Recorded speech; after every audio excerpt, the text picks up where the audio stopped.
خب دوستان، من ابتدای رج 90 هستم. پیشنهاد طراح برای بافتن این رج استفاده از رنگی هستش که توی این قسمت و توی این قسمت به کار رفته. خب برای شروع من باید یک پایه بلند برجسته بزنم. میتونم قلاب رو ببرم این بخش، نخم رو متصل بکنم و 3 تا زنجیره بزنم، اما من ترجیح میدم که به شیوه دیگه بافتم رو شروع کنم. یه حلقه میزنم روی قلاب و میام اینجا، نخ میگیرم روی قلابم، از زیر این گلبرگ رد میکنم، مجدد نخ میگیرم و پایم رو میبافم. حالا میام اینجایی که نخ قرمز رنگ متصل شده، پایه بعدش نه، پایه بعدترش رو قلاب میبرم داخلش، نخ میگیرم و بافت میزنم و بعدش میام داخل این حلقه پایه های بلند میبافم. این یکی، 2 تا و 3. وقتی که میرسم به این گلبرگ، یه پایه بلند برجسته از رو و بعدش باز هم داخل این حلقه 3 تا پایه بلند معمولی.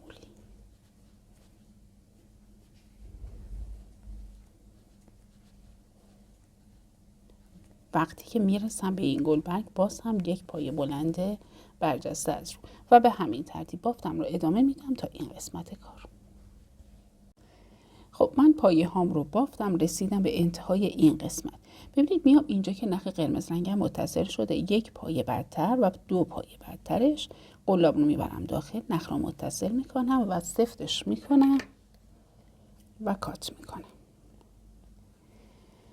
اما برای بافتن رج 91 باز هم با همین رنگ میام بافتم رو ادامه میدم. قرار پایه کوتاه برجسته بزنم، یک حلقه روی قلاب میزنم، میام اینجا.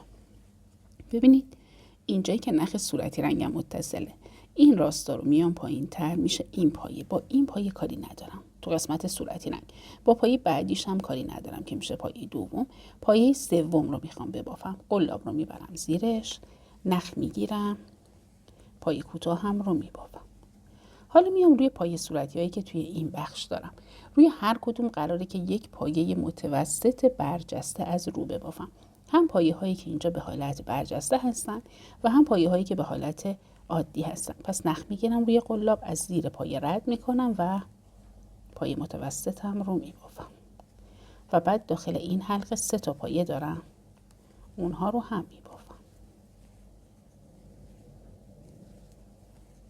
میرسم به پایه برجسته، باز هم فرقی نمیکنه، به همون ترتیب که توضیح دادم بافت رو انجام میدم تا این قسمت. اینجا در رابطه با اتصالش یه نکته کوچیک وجود داره که توی انتهای کار توضیح میدم. خب من تمام پایه های برجستم رو بافتم، رسیدم به انتهای کار. ببینید دوستان، توی این بخش بین 2 تا بافتی که با رنگ صورتی انجام دادم یک رج فاصله بود، ولی اینجا اون رج فاصله وجود نداره. توضیحی که میخواستم بدم این هستش که میام اینجا قسمتی که ببینید توی رج قبل نخم متصل شده اینجا هستش دیگه، این میشه پایه اول، این میشه پایه دوم. میام پایه سوم رو در نظر میگیرم، روش یک پایه کوتاه میبافم و نخم رو سفت میکنم. دقت بکنید که حتما ببینید روی پایه های این رجی که پشت کار هستش بافت رو انجام بدید، به اشتباه پایه های یکی از این 2 رج رو نگیرید و این میشه انتهای رج. برای بافتن رج 92 من میام یه دونه حلقه میزنم روی قلاب و میام اینجا. ببینید یک پایه بعد از قسمتی که رج قبل رو بافتم، اینجا بافته بودم دیگه، میام پایه بعدیش قلاب رو میبرم زیرش، نخ میگیرم و پایه کوتاه هم رو میبافم و بعد میام سراغ بافتن پایه هایی که اینجا دارم، درست مثل بافتی که توی این بخش انجام داده بودیم.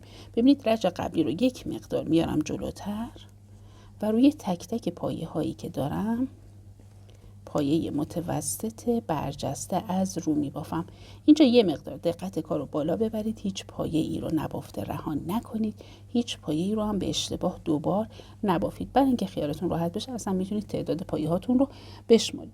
وقتی که بافتم رسید به این قسمت، ببینید میام یک پایه بعد از این پایه ای که رج قبل متصل شده اینجا قلاب رو میبرم زیرش، پایه کوتاه هم رو میزنم و نخم رو سفت میکنم. میشه پایان رنج 92.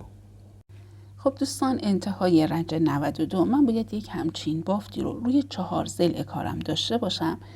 البته که توی این مرحله بافت ما باید خیلی تمیزتر و مرتبتر باشه، منتها من هنوز وقت نکردم که این نخهای اضافی رو لایه بافتم پنهان بکنم.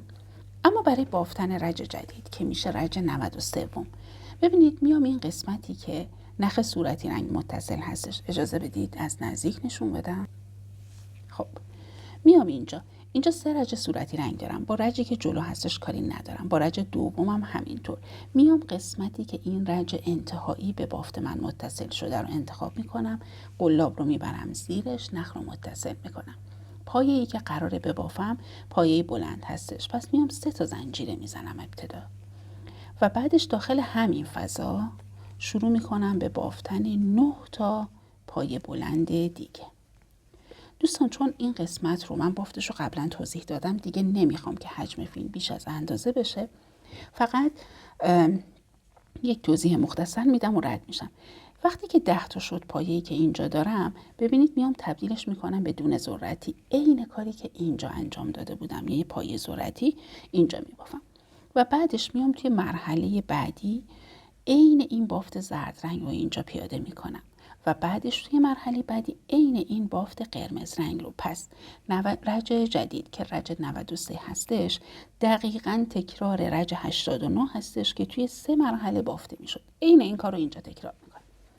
وقتی که رنجم تموم شد میام 3 رنج دیگه هم تکرار میکنم. ببینید 93 که تموم شد میام روش این 3 رنج صورتی رنگ رو میبافم که میشه رنج 94، رنج 95 و رنج 96. عین این بافت رو اینجا تکرار کنید، بعد میام کارو توضیح